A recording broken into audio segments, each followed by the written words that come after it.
Salut tout le monde, c'est Hugo et comme pour les iPhones tous les ans, les pixels de chez Google m'intéressent cette année. Donc je vais vous en parler et je vais vous dire quelle est la différence entre le Pixel 7 Pro et le Pixel 6 Pro. Si jamais vous voulez un comparatif du 7 et du 6, n'hésitez pas à me le dire dans les commentaires.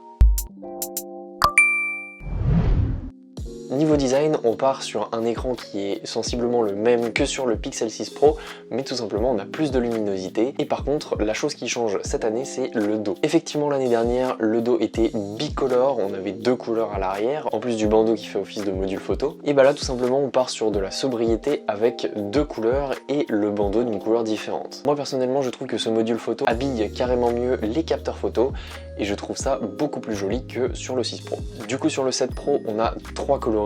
On a le blanc, le noir et le hazel. Google a aussi annoncé qu'ils instauraient les matériaux recyclables à l'intérieur de leur smartphone. Et si on lit les petites lignes, on s'aperçoit que c'est seulement 19% de la masse totale du téléphone.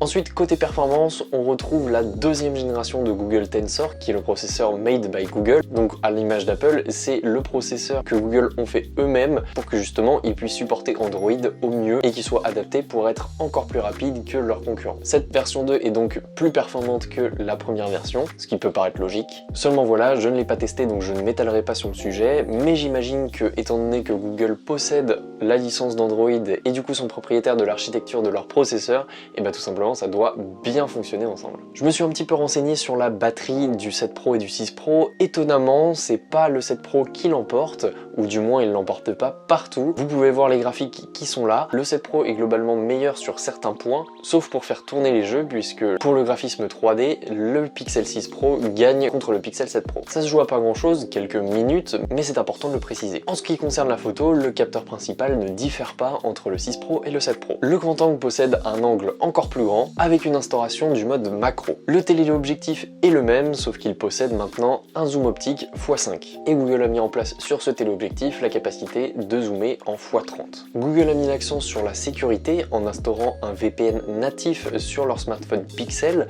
Donc c'est une fonction qui est à venir, c'est précisé sur le site de Google. Et il précise aussi que la puce sécurise vos données. Une fonctionnalité en plus qui diffère du 6 Pro au 7 Pro, c'est tout simplement la capacité d'avoir un espèce de Face ID, donc ça s'appelle Face Unlock, et ça permet de déverrouiller votre smartphone avec la reconnaissance faciale. Bien sûr, ce Pixel 7 Pro est livré avec Android 13, mais le Pixel 6 Pro est compatible avec cet Android 13.